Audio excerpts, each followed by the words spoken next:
I just want to go find Suzanne. Moving out, guys. Keep moving out. There are numerous cars. Yeah, he's down. All right, guys, keep moving out that way. Love you, Erika. Let's connect some dots, because what's happening on the US political stage right now is something else. Some are calling it the greatest show on earth, others are calling it the most obvious circus they've ever seen. Either way, people are watching. By now, most people have already heard about what went down at the White House Correspondents' Dinner inside the Washington Hotel. One person slipped past presidential security, rushed into the ballroom, and allegedly tried to get to the president. The guy was detained on the spot. Authorities say he was a Democrat, a leftist. That's the official story. But we're not here for the official story, are we? We're here to dig deeper and see the full picture. There is a clip from Fox News that is going to stop you in your tracks. A clip that some people say might reveal this whole thing was staged, or at the very least something doesn't add up. Allegedly, but very convincingly. We're going to break it all down. So, Erika Kirk was at that dinner, and here she is in the footage leaving the scene after everything went down. Some people in the comments said finally some real emotion out of her. Make of that what you will, but to really understand that moment we need to back up and paint the full picture. It starts on April 15th when Erika Kirk was scheduled to appear alongside J.D. Vance at a Turning Point USA event at the University of Georgia. She didn't show. The official reason? She was getting too many threats and didn't feel safe. But internet investigators started digging, and what they found was something else entirely. Allegedly, Erika was actually at the event, but because turnout was embarrassingly low, she chose not to walk out on that stage. Twice. Lieutenant Hudson, you monitoring this there? Here it comes up.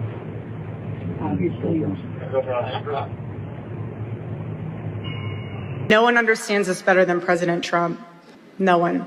No matter what they throw at him, he perseveres in the face of adversity because the mission is too important.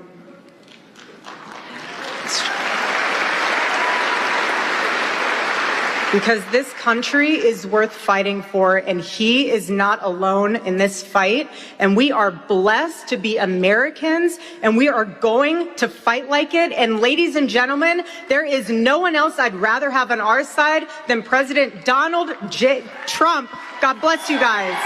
Right after, the Turning Point chapter president at the University of Georgia resigned publicly, saying they are not doing it for the right reasons and that their intentions are wrong. But Turning Point stuck to their version. She was scared. She couldn't attend. End of story. Except 2 days later, that fear apparently disappeared. She stepped up to a podium bearing the presidential seal, introduced the president, and urged people to get out and vote at the Build the Red Wall event.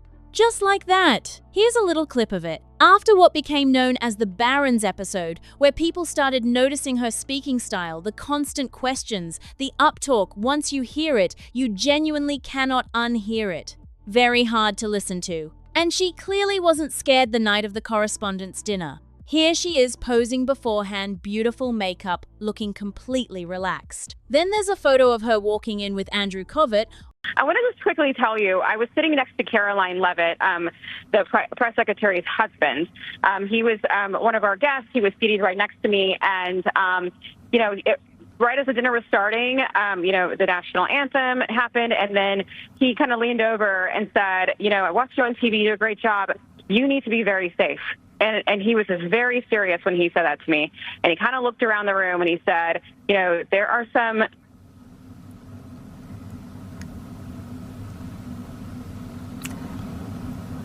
Sounds like we lost Aisha's phone there. And this happens, by the way, especially when you have so many people attempting to utilize the same cell service at the same time.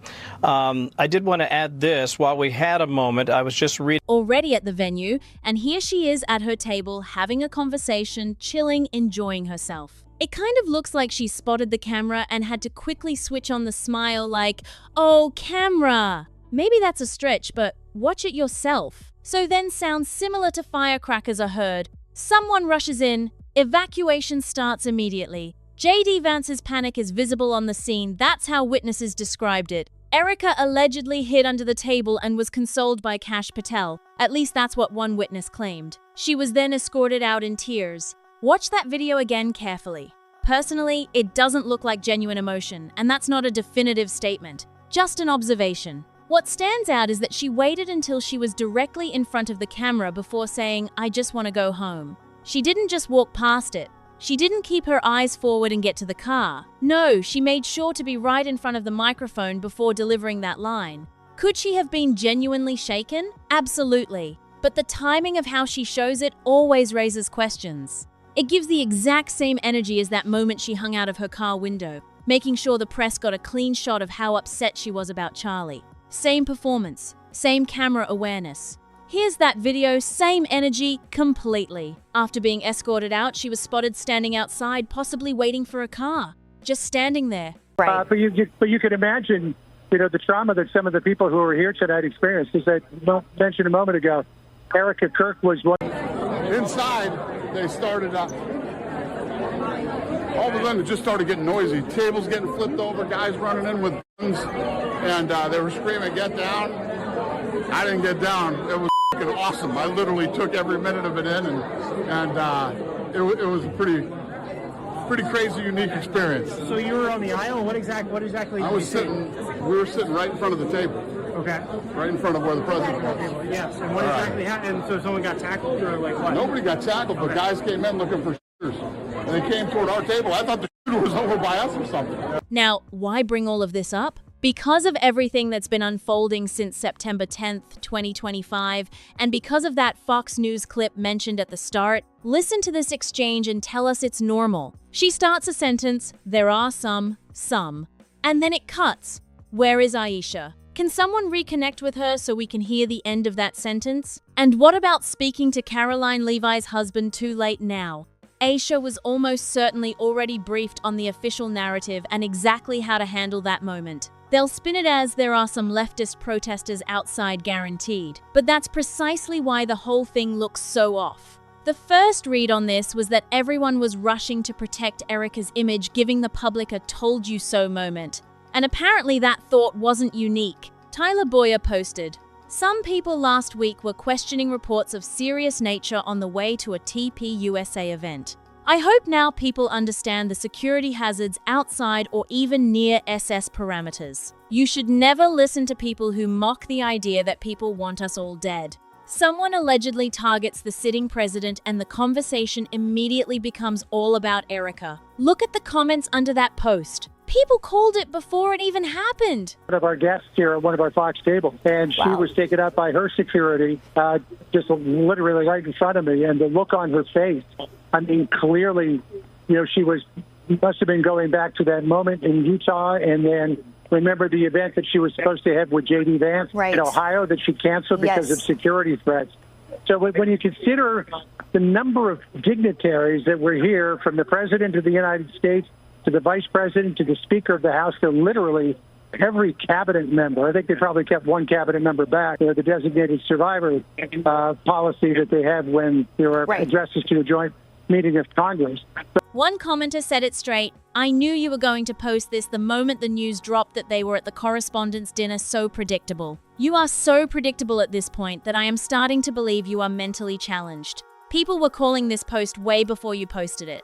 No one believes this wasn't staged for this very post from you." The skepticism didn't stop there. Another person wrote, "I have spent more time reading about NFL draft picks on X than I have about this supposed attempt, and I don't even like or watch football." That is how far gone the base is. Fool me once, shame on you. Fool me twice, shame on me. We are not falling for your BS anymore. Party's over.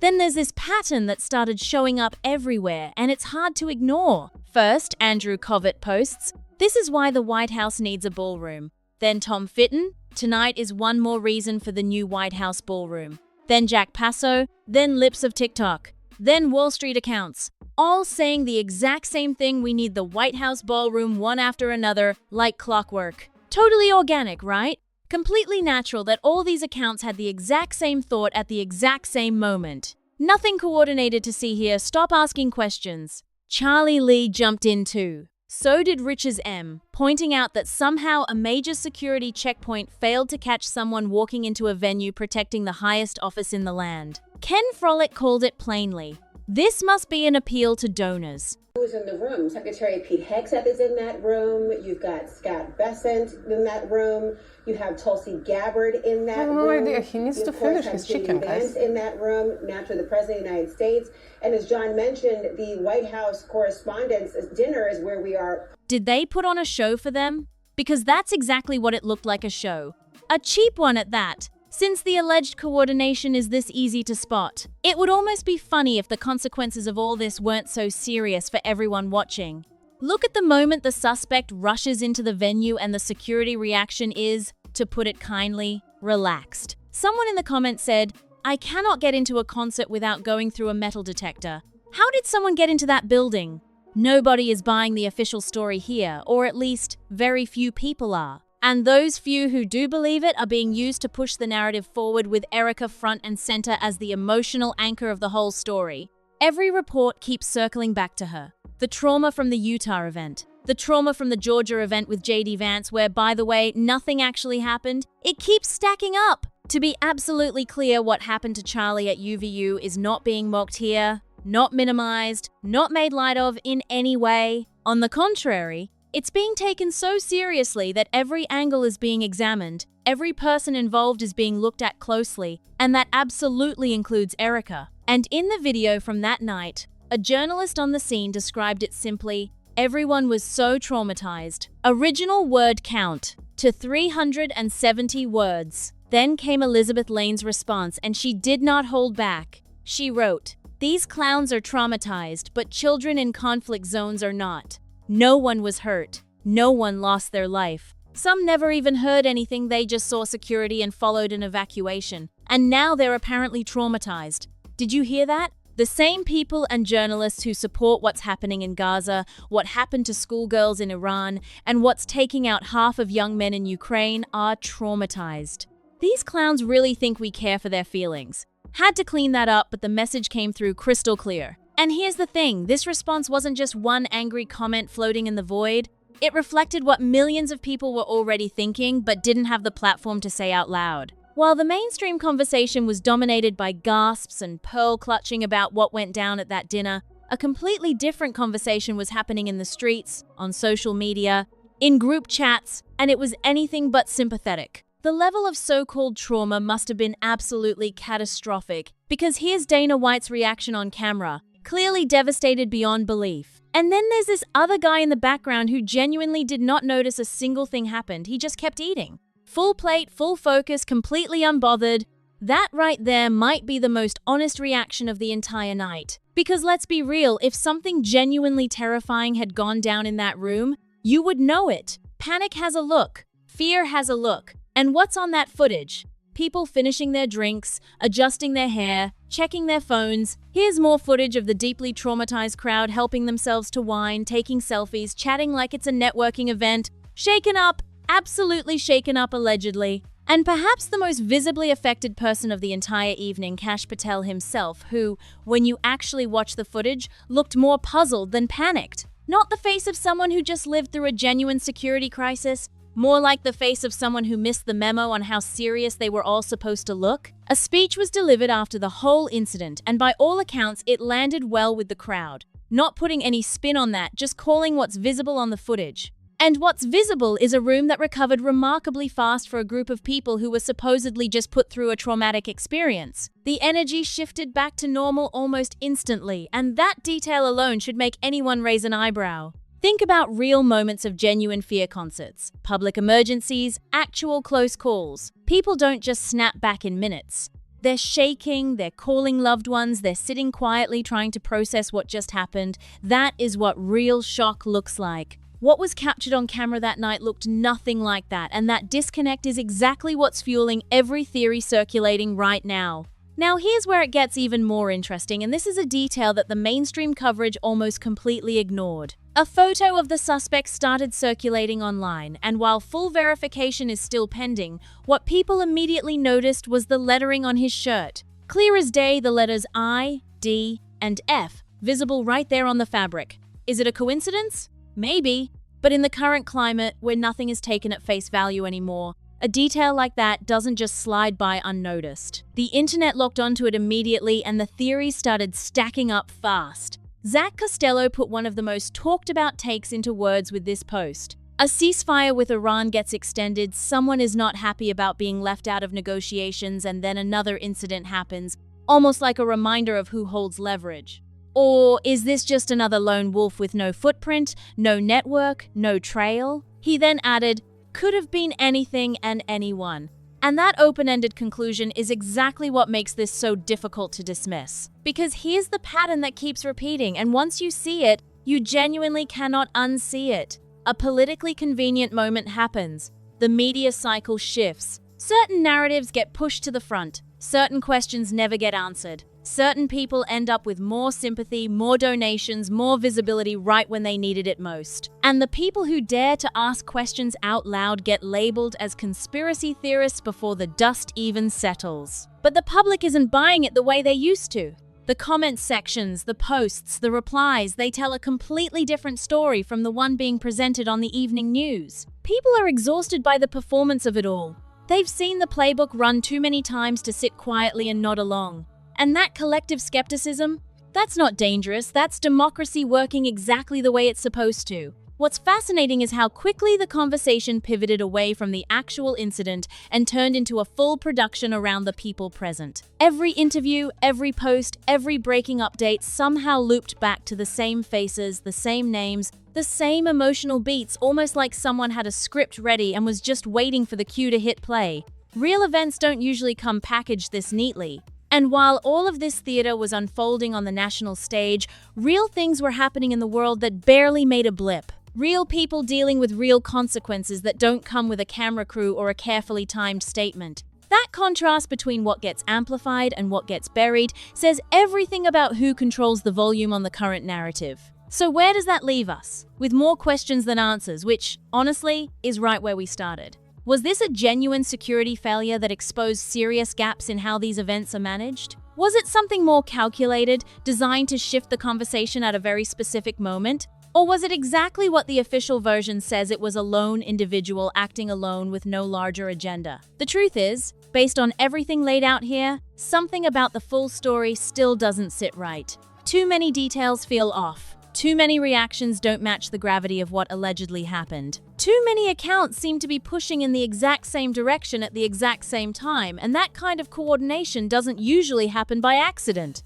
Keep watching. Keep asking. Keep connecting the dots, because the full picture is still being painted, and every detail matters. The moment people stop questioning is the moment the theater wins. Drop your thoughts in the comments right now. Was this staged? Or was this real political aggression that just happened to benefit all the right people at exactly the right time? Because this conversation is far from over. If this video had your brain working overtime, make sure to give it a like and share it with someone who needs to see it, because this is exactly the kind of content that doesn't make it into the mainstream. If you're not subscribed yet, hit that button right now and turn on notifications so you never miss another episode. See you in the next one!